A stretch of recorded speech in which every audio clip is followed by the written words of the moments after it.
మరి పోలీసింగ్ ఎందుకు ఎక్సైజ్ శాఖ ఏం చేస్తుంది, మరి గవర్నమెంట్ ఎందుకు దాటి పాలన చేసుకుంటే? బట్ అన్ని హాస్యాస్పదంగా ఉన్నాయి అన్ని. అది ఒక పిల్ల చేష్టల కింద లెక్క పెడతా నేను. మెచ్యూర్ లేని మాటలు మాట్లాడొద్దు.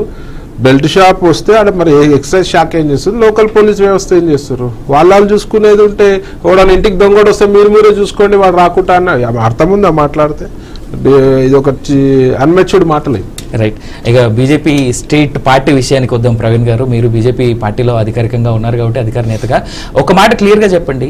మీ బీజేపీ ఫ్లోర్ లీడరు ప్లస్ ఎమ్మెల్యేలకి అలాగే మీ పార్టీ అధ్యక్షుడికి మధ్యలో చాలా పెద్ద వైరం, చాలా పెద్ద గ్యాప్ వచ్చినట్టుగా కనిపిస్తా ఉన్నది. రీసెంట్గా పార్టీ ఆఫీస్లో చిన్న కంప్లైంట్, కనీసం దూరం నుంచి వచ్చేటువంటి ఎమ్మెల్యేలకి పార్టీ ఆఫీస్లో ఒక్క రూమ్ కూడా ఇచ్చినట్టుగా లేదు అనేటువంటి మాట వినిపిస్తా ఉన్నది పార్టీ లోకల్గా. ఇది ఎంతవరకు వాస్తవం? మాకెప్పుడు కూడా గ్యాప్ లేదు. గ్యాప్ లేకుండా మేము నెక్స్ట్ ప్రభుత్వం తెలంగాణ రాష్ట్రంలో బీజేపీ ఏర్పాటు దిశగానే పనిచేస్తున్నాము. అందరం కూడా కోఆర్డినేట్ అయ్యే పనిచేస్తున్నాము. ఇబ్బంది ఏం లేదు. ఏమన్నా అంటే నేలెత్తి చూపించే విధంగా ఏదో ఒకటి అనాలి కాబట్టి మా తప్పులు దొరికాయి కాబట్టి ఏదో మాట్లాడుతుంటారు. పొందన లేదు, వాళ్ళకు వీళ్ళకి వాడతలేదు, అది చేస్తారు ఇది చేస్తారు అని చెప్పి. ఫస్ట్ మీరు చక్కగా మీ పార్టీ చక్కగా చూసుకోండి, ప్రజలకు గట్టిగా సేవ చేయండి. ఏమేమి లోపాలు ఉన్నాయో ప్రజలకు ఇచ్చిన హామీలను నెరవేర్చే ప్రయత్నం చేయండి. తర్వాత బీజేపీ గురించి ఆలోచించండి. బీజేపీ అనేది ఒక డిసిప్లిన్, అధిష్టానానికి అనుకూలంగా ఒక లైన్ ప్రకారం పోతుంది.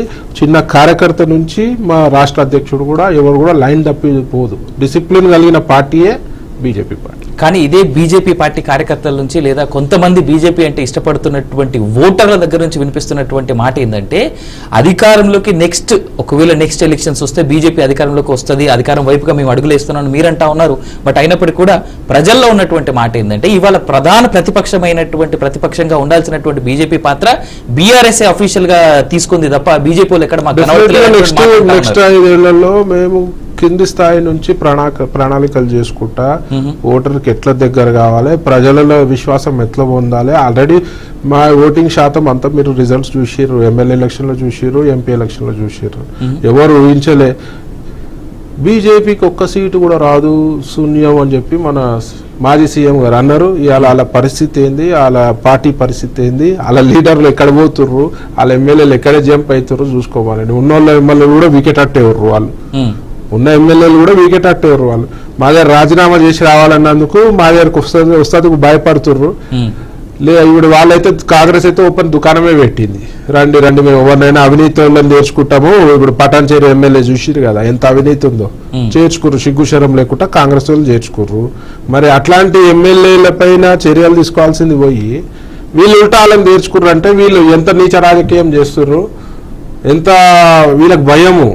మళ్ళీ ఏడ స్ట్రాంగ్ అవుతారా, మళ్ళీ వస్తే వీళ్ళ సీట్లు, వీళ్ళకి కాంగ్రెస్ వాళ్ళకి ఎప్పుడు ఎంతసేపు సీట్ల మీద ఉంటుంది. ప్రజలకు చేయాలని ఎవ్వరికి ఉండదు కాంగ్రెస్ వాళ్ళకి, ఎంతసేపు మేము అధికారంలో ఉన్నాం.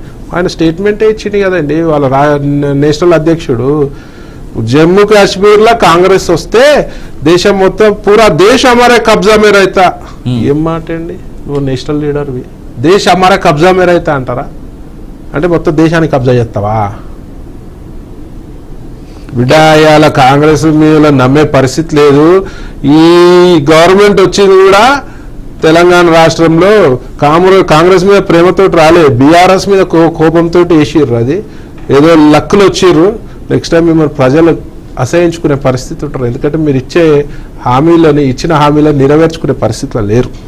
అంటే ఉన్న ప్రస్తుత ప్రభుత్వం అయితే అభివృద్ధి వైపు వెళ్ళాలంటే ఎలాగ వెళ్తే మంచిదంటారు? అభివృద్ధిలోకి మనం ముందుకు రావాలంటే అప్పులు అని అంటున్నారు కాబట్టి ఎప్పుడు చూసినా అభివృద్ధి చేయలేక అప్పులు అంటారు మేడం. మీకు అర్థమైతలేదు.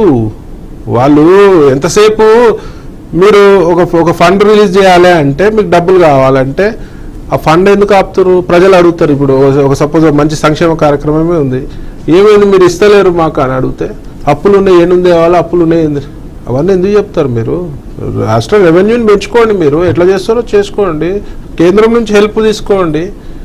కేంద్రం కూడా డెఫినెట్గా తెలంగాణ ప్రజల పాలిట ఎప్పుడు కూడా ఒక సానుకూలంగానే ఉంటుంది కేంద్ర ప్రభుత్వం. ప్రజలకు ఎప్పుడు మంచి మంచి స్కీమ్లు అన్నీ ఇస్తూనే ఉంటారు. వీళ్ళు కొన్ని స్కీమ్లు అయితే మా పేరు చెప్పకుండా వీళ్ళు మావే అని చెప్పుకో తిరుగుతారు. ఏమంటున్నా అంటే ఫస్ట్ ఇచ్చిన హామీలను నెరవేర్చే పరిస్థితి చూడండి, కొంచెం ప్రజలలో నమ్మకం వస్తుంది, రైతన్నలకు ముఖ్యంగా. ఇవాళ ఒక బిల్లు పాస్ అయ్యే పరిస్థితి లేదు. గత 10 ఏళ్లలో ప్రభుత్వంలో జరిగిన ఏవైతే అభివృద్ధి కార్యక్రమాలు బ్రిడ్జిలు అంటే అలాంటి కాంట్రాక్టర్లు బిల్లు ఇచ్చే పరిస్థితి లేదు. మరి బిల్లులు ఇవ్వాలి కదా, రిలీజ్ చేయాలి కదా, వాడు ఎక్కడి నుంచి సర్వైవ్ కావాలి, అప్పులు తీసుకొని వాళ్ళు పాపం బతుకుతున్నారు కాంట్రాక్టర్. వాళ్ళకి ఇచ్చే పరిస్థితి లేదు. ఏమన్నా అంటే డబ్బులు లేవు అంటారు. ఓకే, బీజేపీలోనే పెద్ద పెద్ద నాయకులకే ఒకరికి పడట్లేదు, కొన్ని వర్గాల కింద చీలిపోతున్నాయి అంటున్నారు. ఆ వాక్యాలతో మీరు ఏకీభవిస్తారా? నేను అసలు ఏకీభవించను. అన్ని వర్గాలు, మా దగ్గర వర్గపోరు లేదు. ఉన్న వర్గపోరు అంతా కాంగ్రెస్ లోనే ఉంటది. మా దగ్గర వర్గపోరు అనేది లేదు. అందరం కలిసికట్టుగానే చేస్తున్నాము. నిశ్చితంగా గమనిస్తున్నాం ఏం నడుస్తుంది, ఏం చేస్తుర్రు, మా లీడర్లు మాట్లాడుతుర్రు. మీరు అంటారు ఎమ్మెల్యేలకి ఎంపీలకి పొంతం లేదని. డెఫినెట్గా అందరు కలిసికట్టుగానే ప్రయాణం చేస్తున్నాం. నేను కూడా మొత్తం రాష్ట్రం తిరుగుతున్నా. నేను